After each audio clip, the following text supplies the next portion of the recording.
So for the past couple of months, I've been getting gear from Fujifilm to review. I've been testing out portrait lenses, telephoto lenses, things of all sorts, things of all nature.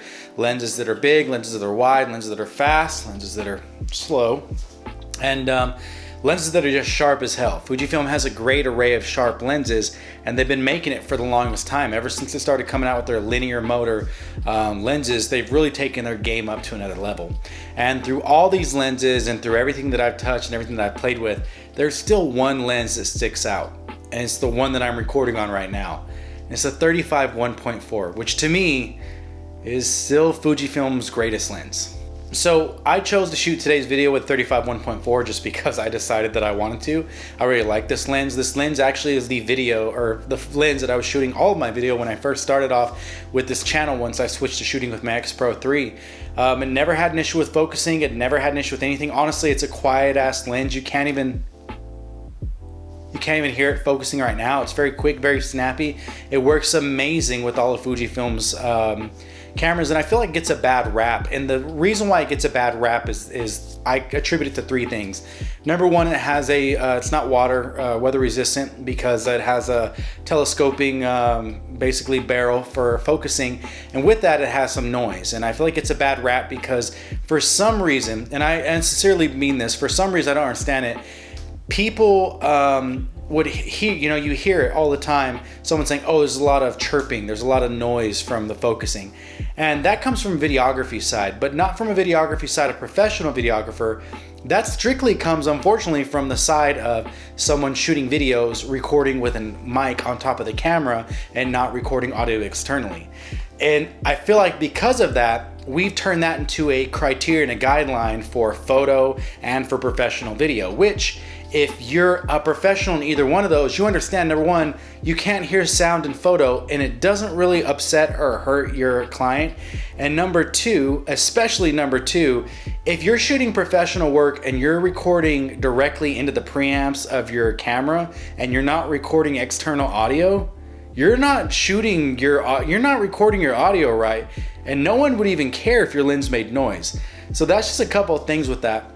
Even more, the issue that I have with, it making noise and stuff like that, it's not a bad thing. It really isn't. If you're the kind of person that shoots street, like I grew up shooting street, like that's how I cut my teeth whenever it came to photos and composition and things like that. If you're someone who grew up like that, you don't have the beep that a lot of portrait photographers have on their cameras. I don't put that into my cameras anymore. So I don't hear that audible from, if that's a good noise, I don't hear that audible noise whenever my camera's in focus. How I know my camera's in focus is because I can hear my lens stop whirring, stop making the noise that a lens makes. There's nothing wrong with a lens making noise. That is just literally something that vloggers, who again, these are YouTube vloggers, they're not shooting professionally. And if they are professional shooters, they understand that a lot of times you're shooting not only manual, but you don't even want to trust the autofocus of a system because autofocus fails more than the human does. A human knows what the steps are, what the distance is going to be, who's going to be tracking in and out of a shot. There's no need to have the autofocus on a lens take care of something where there's too many moving parts coming in and out of frame. That's just a plain simple fact. If someone on YouTube says, but the lens has a lot of chirping noise, they're a vlogger and you don't need to listen to them if you're a professional photographer. Because no client is saying, that lens is too noisy, I can't do it. They really don't give a damn. And this one isn't even that noisy, you can't even hear it. So that's the reason number one, I think it's a bad rap.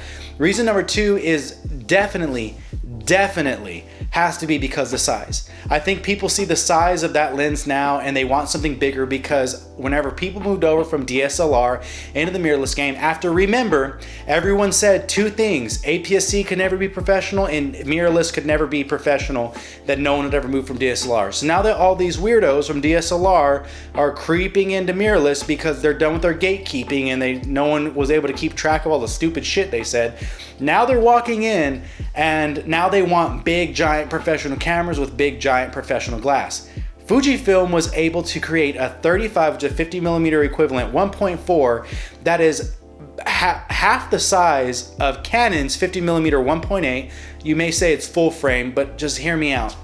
and it's maybe a third or a fourth the size of Fujifilm's 50mm 1.0. Now you're thinking longer focal length, bigger glass. The whole point is this: you have a portrait lens, and even more than that, my favorite all-around lens in the size of something you can carry in your pocket.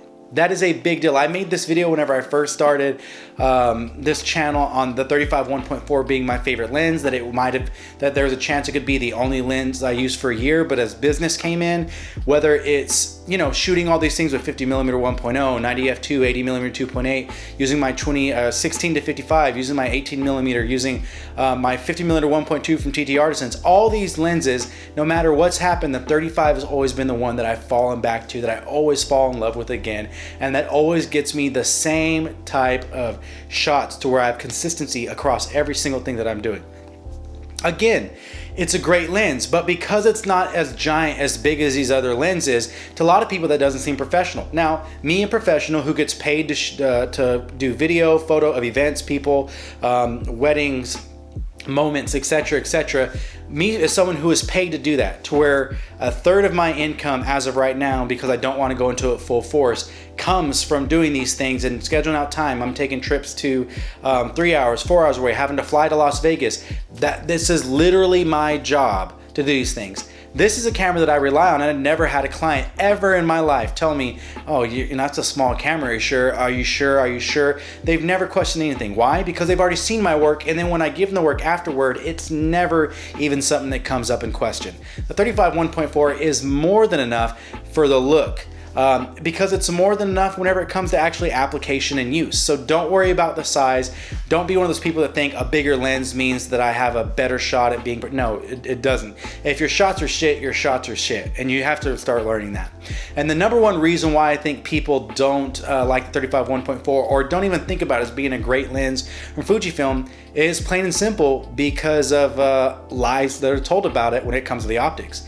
A 35 1.4 is not only a very, very nice sharp lens, but for some reason people think 1.4 isn't fast enough, which again, I've said it before. If you're shooting portraits of people and the only thing in focus is their eye, meaning their shoulders out of focus, if their shoulders front facing forward, man, they have a back shoulder that's out of focus, their hair's out of focus, and you have the beautiful bokeh that you want in the background blur, you're not doing anything special but letting that camera do all the work, number one, which is fine. But number two, why do you spend all the time scouting a location? Why do you spend all the time having them do their makeup, do their hair, and get an outfit if it's all going to be out of focus?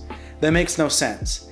Shoot with intentionality whenever it comes to the background that you chose and scouting for the place. Why would I choose a beautiful waterfall and everything like that if that's going to be blown out and you're not going to be able to tell where I'm at?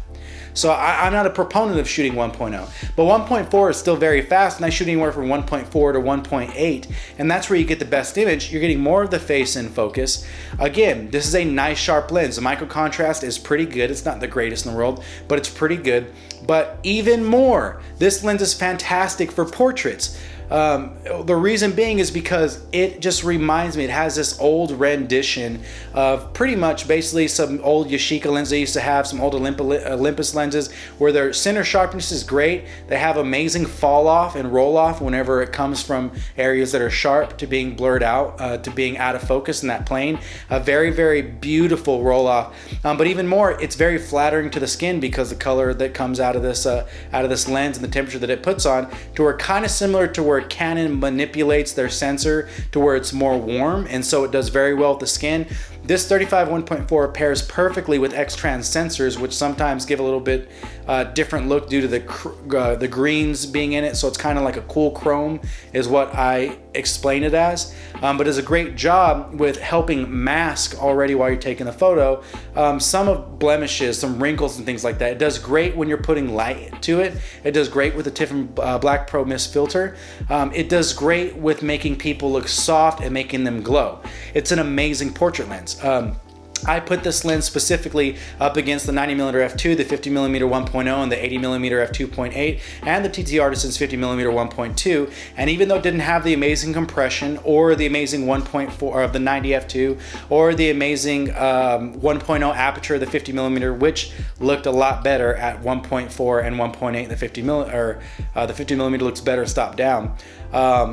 it still made amazing images. And that's the thing is, if I was to tell you that the 35 1.4, these images were shot on the 51.0 at 1.4, no one would be able to tell a difference because that's how good of a lens it is. Now, I couldn't tell you the exact same thing with 35 f2 because you'd be able to see, okay, this thing at f2, it's a little bit different. It's not exactly the same. There's a little bit of color difference, micro contrast difference. With 35 1.4, is one of the OG lenses from Fujifilm, and it's one of the best lens formulas that they have for Fujifilm. There's just a certain je ne sais quoi of it, and of course you're seeing the photos and everything. Even when it comes to the black background blur, it's not a beautiful, clinical, perfectly round background blur. It has a funky, quirky look to it. That's the only way I can put it. To me, when I think of it, it looks like popping bubbles because it looks like the bokeh sometimes isn't all the way circular. It's kind of sporadic. I like that look, but then again, I came from a film background where I shot film, not to be a pretentious douchebag, but because that was the avenue that I had to be able to create photography with, or to create photos with. And so that same kind of look is what transferred over in the 35 1.4. It's one of the reasons why I love it. Now, you're gonna hear people say it's a slow focusing lens. Number one, that's not true. Lenses like the 18f2 and the 35 1.4 were kind of limited by the focusing algorithm whenever it comes to the processing power of Fujifilm cameras. Now that the X-T2 has an update, that's what I'm recording on right now, this thing is able to track me and do fine, whereas before, if I was moving at all, it would start jumping. The same way with the X Pro 3, this thing does amazing. I use it for video work quite a bit with some clients, whether for talking head, whether for whenever it comes to real estate and things like that. So it's a great, fantastic lens. It's an all-around great lens. It's not going to be something that you're going to be able to knock off and say, hey, you know what, it could be good, but get this. I recommend this over 35 f2. I recommend this over any third-party 35mm lens, especially the 33 1.4 from Viltrox. People say, oh, that lens is super fast, but again, if I put this lens on the X-T4 back there that Fujifilm sent me, it's going to do just as great of a job. It has nothing to do with the lens in itself. And they say, oh, you know what? It's got these different motors. It doesn't have a linear motor. Yeah, the linear motor helps out a little bit, but there's not a discernible difference unless you A/B it and time it between this motor and a linear motor. And that's just me being 100% honest. It's a fantastic lens. It's very small and compact, very lightweight. It's a great lens for street photography, number one, which is where I started using this the most. It's even better whenever you get it in front of people for portraits. It's an amazing all-around documentation lens. 50mm, 28mm equivalent focal lengths are my favorite for documentary, and they're amazing focal lengths. You have to remember, before 35mm became the big deal because street photography broke out again recently.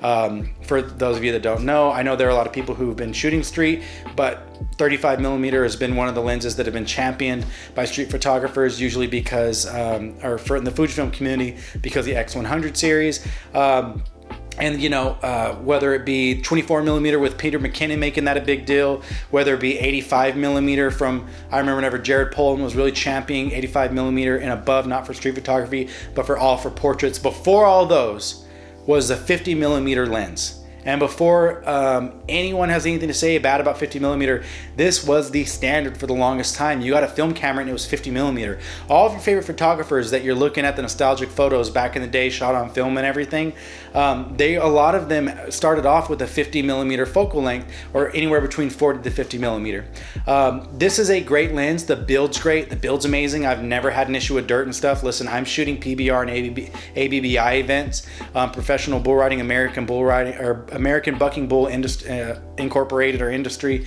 events where they're kicking up dirt and bullshit on you all the time. Like literally, I've tasted what bullshit actually tastes like now. That's been flung in my mouth. And this lens does everything. It focuses fast, it moves fast, the colors are great, the rendition and everything's great. If you have your camera settings down, this lens can't fail. And that goes for any lens. You can get the same results from great photos from a kit lens, from a 16 to 50 from Fujifilm, from the 24 to 105 RF kit lens where it's the f4 to like 5.6 from Canon. You don't need to have the top of the top lenses, but when I'm telling you can get this lens like I did for sub $400 because people are shitting on it, this is a lens you get. This is a lens that you will buy, you'll sell it, you'll buy it again because you got talked into selling it for something else. You'll sell it, you'll buy it, you'll sell it, you'll buy it. This is a lens you always come back to. This is my third copy of this lens, and every time I'm without this lens, whether I sell it because I think, oh, a 35 f2 would be great, or the 56 1.2 is what I need, or every time that I switch to another system, there's always one thing that I want whenever I come back to Fujifilm, and it's this lens, the 35 1.4. So that's why, to me, this is still to this day Fujifilm's #1 lens. You can't beat it for the look of it, for the feel of it. People say, oh, what does lens character really mean? I just told you, it has a distinct look whenever it comes to the color rendition, to the way that it softens people's faces in portraits, to the way the bokeh looks kind of weird and janky, but it's in a pleasing, kind of fun, sporadic way, kind of like the way that we all like these Helios lenses, not like that to where there's swirl, but there's a distinct thing to the bokeh. And the background blur, and even more the size. I mean, it's just nothing can beat for this small, compact little lens what exactly you're getting. So I just want to do an update on that. I've had some people ask me about lenses. Should I get 35 f2, the 51.0? And if you're asking me, and I hate to say it, and people are kind of still surprised in the DMs on Instagram even more, because you'll start to argue with me about it afterwards. I'm telling you, there is no argument for me.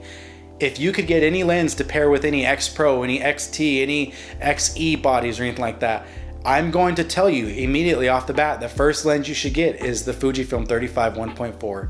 And you can talk to me about weather sealing, you can talk to me about speed, you could talk to me about etc, optics and how sharp it is. By the way, one thing I want to say about sharpness, people always ask me how sharp is it wide open. If you're not missing focus on your subject, it's sharp. But if you're looking for corner sharpness at anything below 4 or 5.6, you're an idiot. Because why the hell would I look for corner sharpness if I have a center focus subject? Do you understand what I'm saying? Of course everything in the foreground and background is going to be blurred out. What the hell kind of question is that? I don't shoot walls here because that's weird, that's pretentious, and unless you're taking photos of a painting, which still wouldn't make any sense, you don't even need to know how sharp corners are at 1.4. Is it sharp enough to get the job done? Yes. And will the image look very pleasing? Yeah, I have no one complain. So that's it. I'm telling you right now, if you were to buy one lens, and what's the best lens from Fujifilm to me? Fujifilm XF 35mm 1.4. Have a good one.